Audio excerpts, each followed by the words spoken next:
You are listening to chartingwealth.com for Wednesday, the 12th of September, 2018. Again, want to thank everyone for purchasing the books. We've gotten them all out. We are actually fleeing the East Coast, heading inland, but I've stopped along the way to record this for you. Getting out a little late this evening, so forgive me. I've already put a few hours in on the road, but can't miss the opportunity to present you with this daily market review. We see stocks, that is the S&P 500 and QQQ, the NASDAQ 100, up along with gold.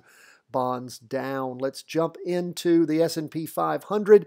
We're looking at the weekly chart first, as we always do, and what we see is a sideways slide underway. Price movement still above that weekly trend line, but we have another red open box candle. Now remember, that's not strong down moves. What we're really seeing is a sideways slide, at least on the weekly chart.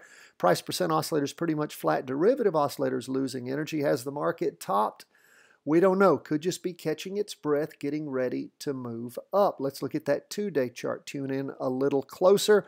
We see this latest candle actually that finished drawing on Tuesday is a green spinning top. That means indecision tending up. Like we said, price movement is above the weekly trend line still, but what we have seen happen, of course, is that two-day vertical crossover going down. Derivative oscillators still losing energy. Price percent oscillators heading down.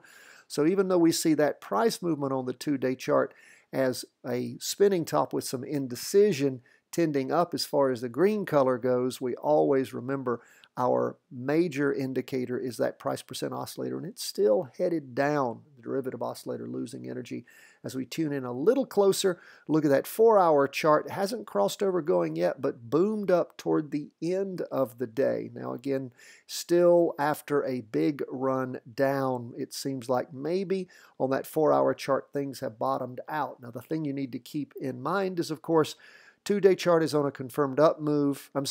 Weekly chart's on a confirmed up move. Two-day chart's on a confirmed down move until that two-day chart rotates back over. We don't have a trade on the S&P 500. Let's continue to watch that weekly chart and see if indeed things have topped out as we get into the fall-winter trading zone. What do we see going on Qs? That's the NASDAQ 100, the tech stocks.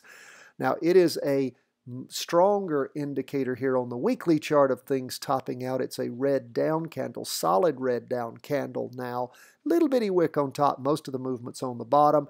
Trying to cross over going down. It was up for the day. The Q's up nicely, 0.77, so it's pulled that back some. If you remember yesterday, that the crossover was much more definite. Price percent oscillator still in the positive, but losing energy. We'll continue to watch that.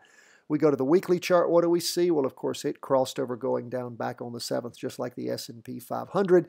But so far, a green up candle. Price movement is above that weekly. Now, again, remember, in a confirmed move on the two-day, so we don't have a trade at this time. 4-hour chart is, of course, bouncing off that weekly trend line, up in the morning, stronger up in the afternoon. Hasn't crossed over, though, on the price percent oscillator. Derivative oscillator still barely negative. Appears to be losing momentum. So don't have trades on the S&P or the Qs, but we'll continue to watch and see how stocks shake out. Now, what's going on 20-year bonds? Down 0.76%. So we're seeing a much stronger candle forming.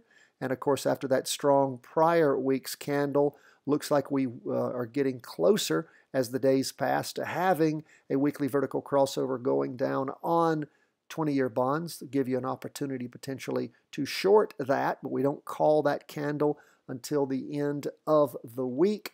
We go, and again, we see the derivative oscillator gaining down the momentum. Price percent oscillator looks like it's going to be crossing.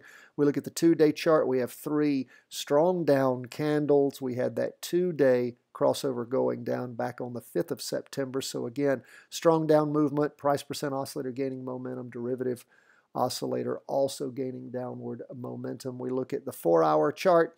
We can see down in the morning and the afternoon, and the price percent oscillator still heading down. Derivative oscillator had been losing downward momentum until this afternoon, so that's good to see, potentially with more down movement. Maybe we'll have a weekly vertical crossover for the first time in quite a while. And again, those of you who've read the book, you know how to use that information. If we do have that, we'll explain it to you as the week goes on.